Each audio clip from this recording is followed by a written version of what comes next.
What's going on, everybody? Resale Rabbit here. Today we're going to talk about shipping pallets. There are a lot of reasons why you need to know how to ship pallets and truckloads. For starters, the supplier may require it. That does happen sometime where they make the buyer arrange the freight. Secondly, sometimes suppliers will mark up the freight where instead of spending $1,500, which is what it costs to ship a truckload, they'll charge you $1,800. So you can save a little bit of money there. And then the third reason is because it just makes it easier on your supplier. If your supplier likes you, they're going to go to you before they go to the next guy. So it's important to know how to ship freight. There are two ways that I ship freight. One is a website called uShip.com. We're going to start with that. That's for LTL freight. For FTL freight, full truckloads, we'll get to that shortly. So what you want to do is go to uShip.com. A lot of people know of uShip as that website where you post something weird and people bid on how much they'll charge you to ship it, and you pick one out. That's not how it is for freight, for LTL pallets. You get live instant pricing. So right here we're on uship.com. We're signed in. You do need an account to get quotes, but it doesn't cost anything. So up here, you're just going to click ship. And I've noticed uShip is a little slow sometimes. So ignore all of this. I believe cars will also give you a live quote. But we're going to click freight. And then from this next page, new commercial goods. I haven't noticed a difference between new and used, so I don't know if it makes a difference. They do offer full truckloads, but they tend to be more expensive than going with Uber, so we'll get to that later. So new commercial goods, we're going to select the type. It's almost always going to be a pallet. There are other types here, but you're almost always going to have a pallet. And then your size is going to be 48 by 40 if you're shipping on a standard pallet by whatever the size is. We'll say 60 inches in height. You can also select centimeters if you're shipping that way. Weight, let's just say it's 450 pounds. Now, to get a weight, you're probably going to want a pallet scale if you're shipping from your facility. All of this is information that your supplier will give to you if you're handling the freight yourself. If you are shipping something out yourself and you don't have a scale, you can always just weigh each box. Don't forget the weight of the pallet. This all includes the pallet itself. In quantity, in this case, we only have one. You're going to mark if it's hazardous. We never really ship anything hazardous. And stackable, that's an important part. If they can stack a pallet on top of it, that's going to cut your cost down significantly. We're just going to assume it's not stackable. Then we're going to come down here and do a pickup date. I'm going to choose tomorrow. Because it's 4:30 p.m. They're not going to ship today. They're not going to pick up today. But if you are doing this early in the morning, they might be here same day. In my case, I'm going to ship it from Charlotte, North Carolina, which is 28210. And then I'm going to select the location type. A residence or home business, a business with a loading dock or forklift, and a business without a loading dock or forklift are going to be your most common, but they've got a whole bunch of other ones. Storage facility is another one that you might deal with. Storage facilities have a higher surcharge as well as a home business. We're going to choose a business with a loading dock or forklift because it's coming from a warehouse. Now I'm going to put my zip code in here. I'm going to select it, and I also have a forklift and a loading dock, but let's pretend I don't. Let's pretend we're going to business without a loading dock or forklift. Now, if you notice, they said they automatically add a liftgate service. That's down here where you can add liftgate service, inside pickup, delivery appointment required, call before delivery. All of these things are added costs. They also have some additional surcharges here. All of these things cost extra. So if you can get away without having a liftgate, if you have a forklift or a dock, you can uncheck that. If it's something that you can very quickly unload by hand, now they're not going to want to sit there forever. So if we're talking like 3 boxes that you can unload, it'll take 2 minutes to unload them, then I would uncheck that. If it's 45 boxes or 100 boxes, now we're getting to that 20 minutes mark where they're probably not going to want to wait around. So next we are going to get quotes. And at this point, it's going to give us a list of quotes. It'll start showing up, but more may show up afterwards. Just wait until this down here is done. You can see this is probably going to be the cheapest just because Roadrunner ships here a lot. So we've got the prices here. I'll just give it a couple more seconds to finish because this will tell us when it's done getting pricing. It's also going to show us over here on time percentage, damage percentage. Sometimes they don't give you that info. I always ignore all that. I pretty much always go with whoever is cheapest. And then here you're just going to fill out the information. Now I don't actually have anything to ship, so I'm not going to go any further. But you fill out the information for the pickup. This is the contact name and email. This isn't necessarily the business, it's the person who's in charge of shipping at that business. The company name and their phone number. The address is going to be the pickup address. Then you get dock times, when their docks are available between 11 and 2 for pickup and 3 and 5 at the latest time for pickup. And then any other instructions, in this case, if there's a gate code, additional contact instructions. I like to add if there's something that might be difficult for the driver to find, third driveway after the sign or something like that you'd put in there. Then delivery is going to be the same thing. You fill all that out. It obviously won't let you change the state or zip code because that was in your quote. Same with pickup. But you can change this. For instance, this address also, we're in Ashwaubenon technically, even though it's a part of Green Bay. So I could always change that, although Green Bay works too for my mailing. And again, more information. And then you're going to put some details here on what's being shipped. I don't think this matters all that much. I'm usually very brief, like toys or bulk salvage or something like that. Then you go to the checkout page where you'll enter your credit card info and purchase your shipping, and it's that simple. Now from there, you're going to print labels and a bill of lading. This one I can show you because it's a buddy of mine, the MTC Liquidation Center. I've actually featured his store on one of my videos, something that I shipped him. So the bill is going to have our info, their info, the third-party bill too, which is uShip. It's going to have a whole bunch of numbers here, the details on what was shipped, and then the shipping label itself. I like to put this on both the front and back of the pallet, and I put this on the pallet as well. But then you also print out a couple of these. One is going to go to you. You and the driver will both sign it. The other one is going to stay with the driver, which the driver will sign and you will sign as well.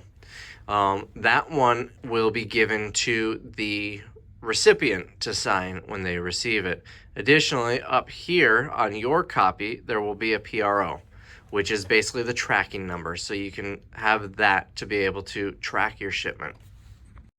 Now with LTL, it's important to note that it's going to ship just like if you're shipping something to UPS, where it's going to go from your facility onto a truck, get dropped off at the hub, get put onto another truck, get dropped off at another hub, put on another truck, dropped off at another hub, and it's going to bounce around until it finally makes it to the recipient. So if you're shipping this from your facility, obviously if you're having someone else ship it to you, you would just send this paperwork to them and they would stick it on there. But if you're shipping it out, you're going to tape it on, and you're going to want to really wrap it up well because it's going to get moved between so many trucks. You don't want it to collapse. I also like to use an opaque stretch wrap. I go with black. It doesn't cost any more than the clear stuff. I just get it from Uline. That way you can't actually see what's on the pallet. That way you don't risk somebody in one of these facilities getting sticky fingers. That's pretty much all of my tips though for that. It's going to take several days, maybe over a week for it to be delivered because it's going from place to place.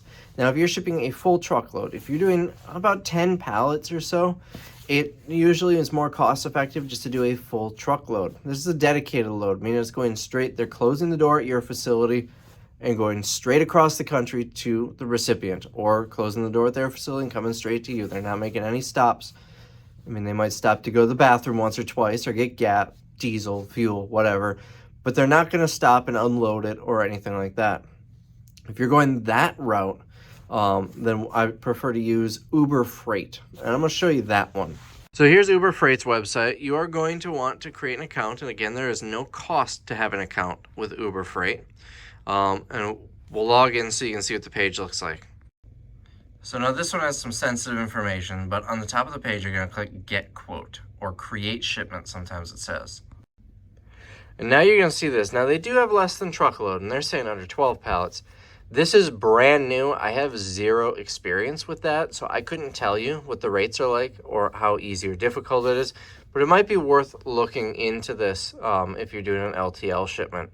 I've only done full truckloads through here, so I always have that selected. This wasn't an option to select before. And then I'm gonna pick dry van, reefers if you need it, refrigerated, stuff that needs to stay cold. Flatbed is if you're shipping like large equipment. Dry van is going to be for your typical semi truck. Now here, once I click in here, some of my more common shipping routes are going to show up. So I can't type it in on camera. Otherwise you'll see my suppliers. But you're going to enter your pickup city and your destination city. When you start typing, it does the same thing. It populates like that. Once you have a company that you've shipped from or to, it's going to start populating when you type it in there. It saves the data in there. So for instance, in my case, it saved my info here. And now you've got a calendar. Now load priority, low, normal, or high is your savings. A high priority is going to be a larger fee, $258 fee on this one, just by making sure it has to be on those dates. Normal is going to be your regular prices. Low means they can move it around from 1 to 3 days, and it could save you a little bit of money. In my case here, it's not saving me a lot, like 50 bucks, about 50 bucks. I would rather make sure it's going to be most likely within the proper dates. I've rarely had something come early or late with this. It's normal, usually is like in there. This was something that started during the pandemic, and my guess was because there was a driver shortage. So you're going to pick your dates. If you notice, some of them are shaded. Those are the cheaper prices. When I pick one, it's going to show me it's 2 days to drop off, and that's going to be the price. If I want to drop it off Saturday, though, it's like 200 bucks cheaper. So I'm going to go that route. Although, again, I don't have a shipment to do here, so I'm not going to be here. But we'll just do that, and then you'll click Review Shipment. And then it's got the price here. It's got the map here, the total price, from Charlotte, North Carolina. Now here's where you would add the facility info. Notice there's facility info here. You would add facility name, facility address, city, state, and zip is, you can't do anything with that. The contact name and phone number and email. And then you can schedule it here. You can do first come, first serve, and that's their dock hours. You can do an appointment is already scheduled. I don't know how you would already have an appointment scheduled, but and the last is schedule an appointment for me. So then Uber will call the facility and schedule an appointment. So you put all that information. Driver assist is 75 bucks, and the driver will help load and unload the truck. I've never done that, so I don't know how nice it is. We've always just done it ourselves.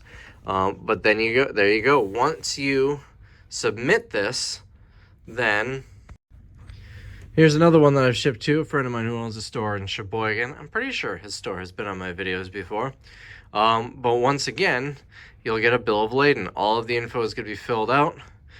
You sign here, the driver signs here, and then the person it's delivering to signs here. And it's as simple as that. Now, there's not going to be any shipping labels because all of the real estate inside that truck is yours. You don't need to have stuff on pallets. You can just wheel stuff on. You can throw stuff on. You can get a big catapult and launch stuff on. But of course, you get 2 hours before they start charging you a surcharge. So 2 hours to load and then 2 hours to unload. And that's pretty much it. Now, the nice thing about Uber Freight is where uShip, you pay with your card right away. Uber Freight, you get a net 30. It doesn't cost any extra. You have 30 days to pay it. The drawback with uShip, you can use a credit card so you can collect the rewards on it. With Uber Freight, they only accept wire transfers. I think they also accept checks, but they prefer wire transfers. So you don't get any special rewards points or anything, but you get 30 days to pay. And for 2%, I feel like I'm okay with that. Not that I really have a choice, since you can't just pay right away with a card with Uber Freight. But anyways, that is how you ship pallets, truckloads. You don't need to be on site for any of these. I've shipped from one facility to another in other parts of the country when I was essentially drop shipping a load. I had purchased it and sold it before it even came to my facility. We've shipped stuff that was floor loaded. We've shipped stuff that was on pallets. We've shipped stuff that we just wheeled onto the truck. You can pretty much do whatever you want. That trailer is basically yours to work with. If you are shipping stuff out this way, I would recommend getting seals. It's a little, I don't have anything to show you. Here, let me Google image a picture. So they look like this. You can get them on Uline. They're pretty cheap. Basically, they go on the truck, and the only way to take it off is to cut it off. And it has a number on it. And you would just write down what that number is and make sure your buyer has an unbroken seal on the truck with that number to verify no one went on the truck to steal anything, to have sticky fingers. There's another picture of one on the truck. So that's something you might want to consider if you're shipping the stuff from your facility. If your supplier is shipping it to you, then they'll probably have their own seals to put on. Most suppliers will put a seal on the truck. Now with full truckloads, they do not, if you notice, I didn't have the option for residential delivery or liftgate service because those typically don't exist on full trucks. It needs to go to a commercial location and it needs to be unloaded without the use of a liftgate, but you do get a lot more time than LTL, so if it's something that you can unload by hand in 2 hours, yeah, have fun. But otherwise you're gonna want a forklift or a dock. It's gonna suck to unload a full truck by hand. I guess if there are like 4 boxes per pallet and they're not super heavy, then maybe it would be doable. But anyways, that is how you ship pallets and truckloads. I hope this video was helpful. I'm gonna try and do more helpful videos on this channel in addition to the fun pallet unboxing videos and vlog style warehouse sale videos, which by the way, one should be coming up soon. The sale's already over. So anyways, I hope you enjoyed this video and I will see you in the next one.